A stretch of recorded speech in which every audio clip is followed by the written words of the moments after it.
This patch is a great example of Federico's patching style that relies on many copies of a single sample and hold signal. So to start, he patches the sample and hold, the unquantized sample and hold output from Sapèl into the 333 to obtain up to 9 copies of the signal. And as a sound source, he uses Brenso's final output because it contains a lot of access points to modulate the signal. And to start, he patches the first copy to the source parameter that defines the balance between Brenso's 2 wave shapers.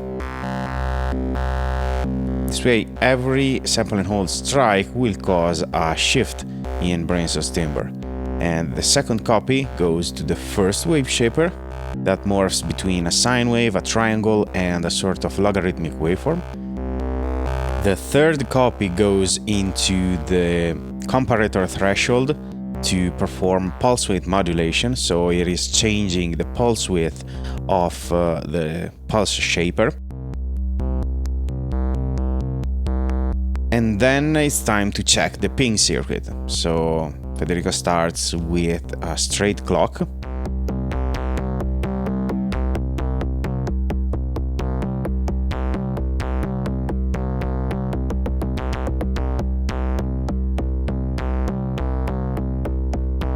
And prepares the random clock output by setting its behavior to more than in case you will need it afterwards.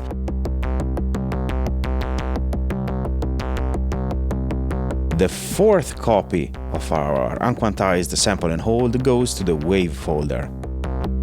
And the combination with the pinging creates more sweeping effects.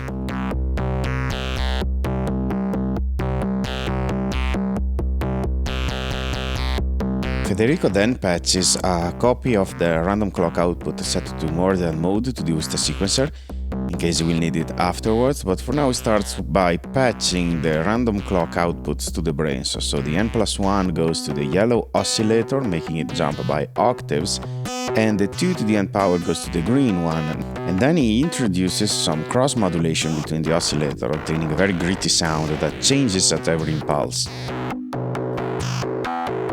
Adding some audio and timbre modulation as well, that right now goes to the pulse shaper only. There is still one spare slot in Brenso's white section, which is the symmetry control, and Federico starts by patching to it the fifth copy of our unquantized sample and hold, but eventually changes his mind and tries the fluctuating random voltage to have a slightly less in-grid motion.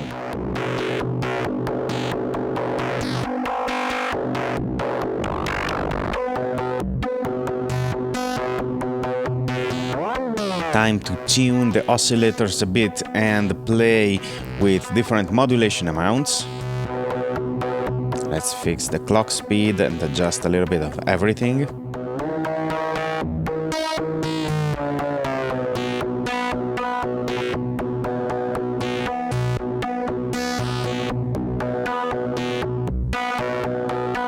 Let us try and patch the fifth copy of the unquantized sample and hold to the pulse shaper, thus overriding the last remaining patch point where the green oscillator was modulating the white section through the timbre modulation bus. Now, no modulation from the timbre bus is going on.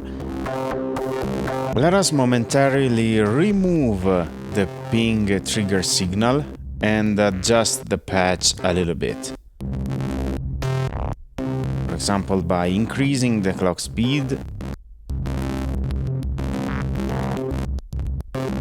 and adjusting the frequency and the FM amount.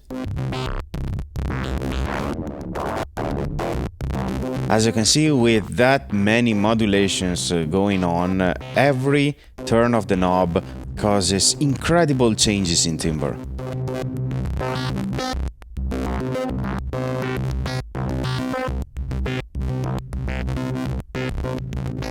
Now it is time to bring in another sample and hold circuit, the green one, so Federico patches it to the green section of the 333, the remaining one, and he takes the random clock output set in more than mode, the one that he patched to the booster sequencer, to trigger the green section.